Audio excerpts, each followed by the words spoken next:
Hey, I'm Bob at I Like to Make Stuff. Today we're gonna make a plywood dolly.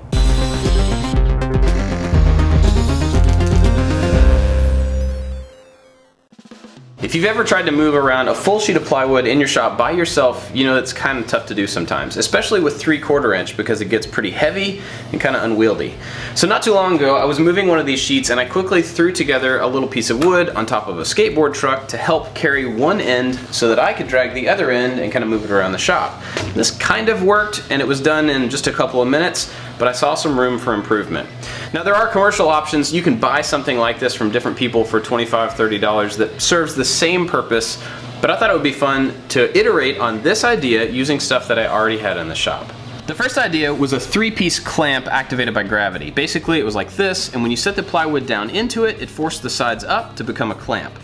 Now there's a lot of things that could go wrong with this, and there are definitely simpler options, like this one. This one has 2 sides that fold up, but we would just use a regular woodworking clamp on the back side to sandwich it all together. This would work, but there's one that's even better. This one has a channel right down the middle where you would sit the plywood. It's held in place by 2 cams. Now the cam has an offset pivot point, so the more you turn it, the more clamping pressure you're adding. This one's gonna work out pretty well, so let's do this. I could only find 3 casters in my shop, so I put them as close as possible to make sure that the wheels wouldn't hit each other, and then measured around that. That gave me the smallest possible footprint for my dolly. I also looked through my wood collection and found a couple of small pieces of oak that would work out fine. I cut one of the pieces down to a square on the miter saw, and then marked out where the channel would be right in the middle of the piece. From this, I measured the excess and then cut 2 extra pieces to fit as rails on the side. The size of this is based on 3 casters that I had here in the shop. They're gonna fit on this area, so I made it this big. I'm gonna leave a channel right down the middle that'll hold 2 pieces of 3/4 inch plywood, so it's a little bit more than 1.5 inches. I'm gonna put these blocks on the side to give it a little bit of a lip and then add the cams on top. Now if you wanted to carry more than 2 sheets, you just change the size here, or if you only want 1, just make it smaller. And here there was no reason to get fancy, I just glued these strips along the outside edges of the piece. Then of course, I had to clamp them in place.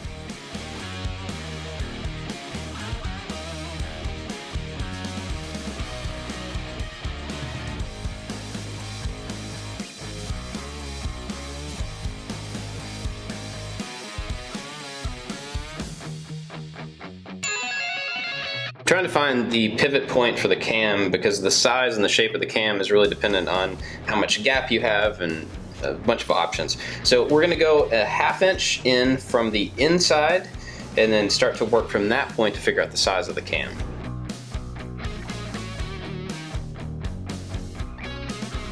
On a piece of MDF, I drew a line giving me the maximum width for my cam, and then from that line I drew where the bolt would go.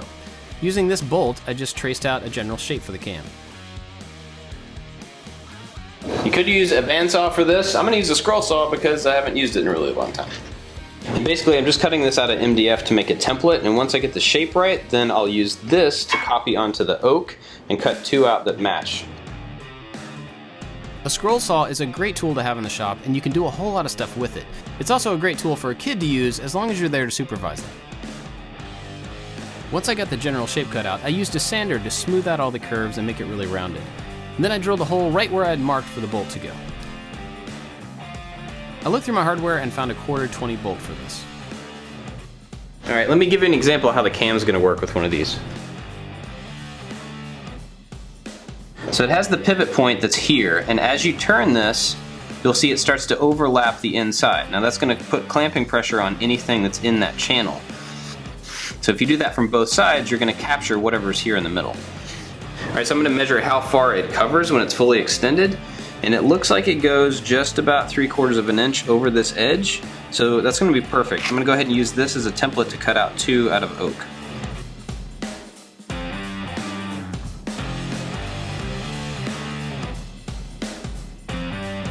Obviously, cutting out hardwood on the scroll saw goes a little bit slower than MDF, but I cut these pieces out on the outside of the traced lines. That gave me a little extra space so that I could sand to the line.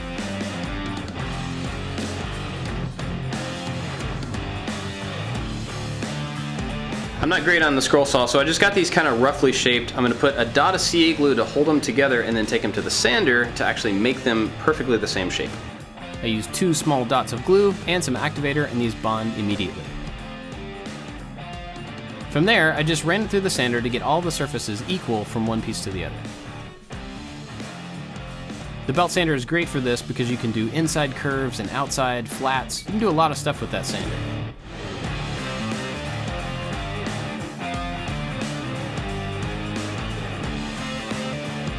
The last thing before I pull these apart is to drill a hole to make sure that the hole is in the same place on both of the cams.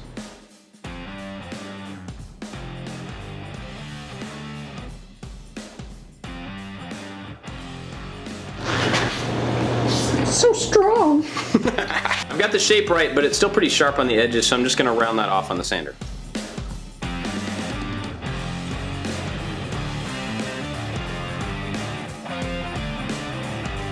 After these were all smoothed off, I pulled the base out of the clamps and laid the cams in place to figure out exactly where they needed to go.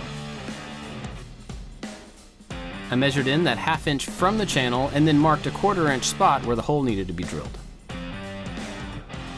I've got this piece marked where I'm going to drill the holes, and you could just drive in a screw to hold the cams in place, but I'm going to use a 1/4 bolt instead. To do that, I need to add some threads to these holes. So the first step there is to drill a smaller pilot hole, and then you use a wood tap to actually add some threads inside the hardwood. It's pretty strong, and in this case it'll help keep the clamping pressure where we want it. Of course, you don't have to add threads, but it does make it a little bit stronger. This particular tap works great with 1/4 bolts, and it's probably the one that I use the most. Now, one of the things that I didn't think about until I was screwing these in is that you're actually turning the cams in opposite directions. One of these actually tightens the bolt, the other loosens it. This isn't a huge deal in this particular situation, but it may be something that you want to think about. I adjusted how far the bolts were screwed in to make sure that the cams would move freely. Then it was time to test it out with the scrap. Originally I was thinking that you needed 2 cams to be able to really clinch down on the piece of plywood, but it turns out you really only need 1. You could leave this one off completely and it would work just fine. Since you've got this edge here, you can just put in your 2 pieces of plywood and clamp right against it, or if you only have 1 piece, you just drop in a spacer and then clamp against it that way. The last part was to put the casters on the bottom. Now these were just casters that I had. You could use anything here, but spinning is probably the way to go. It makes it a lot easier to steer if these can move in every direction. I didn't want to split the wood, so I pre-drilled these holes before driving in all the screws.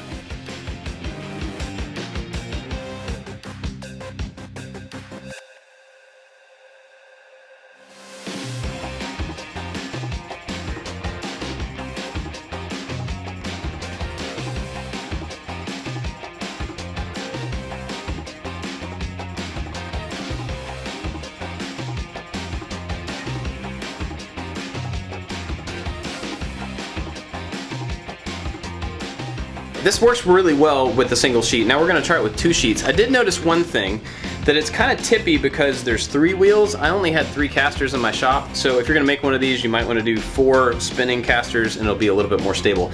Now we're going to use 2 sheets of plywood in this, and we're going to bring it in where we bring material in, which is that garage door. We store stuff in here, so we're going to load up 2 sheets and try pulling it all the way into the table saw.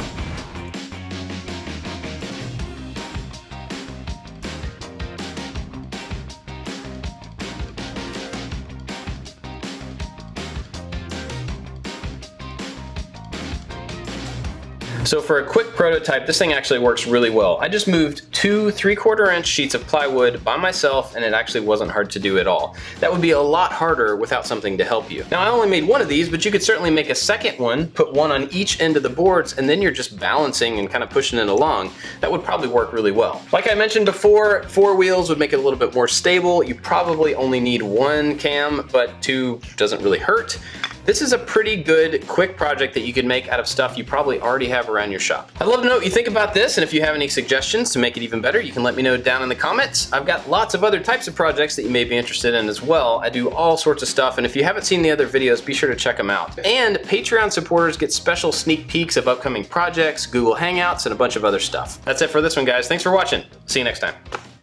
I've got these holes, I've got the holes marked to, I've got this piece, I've got where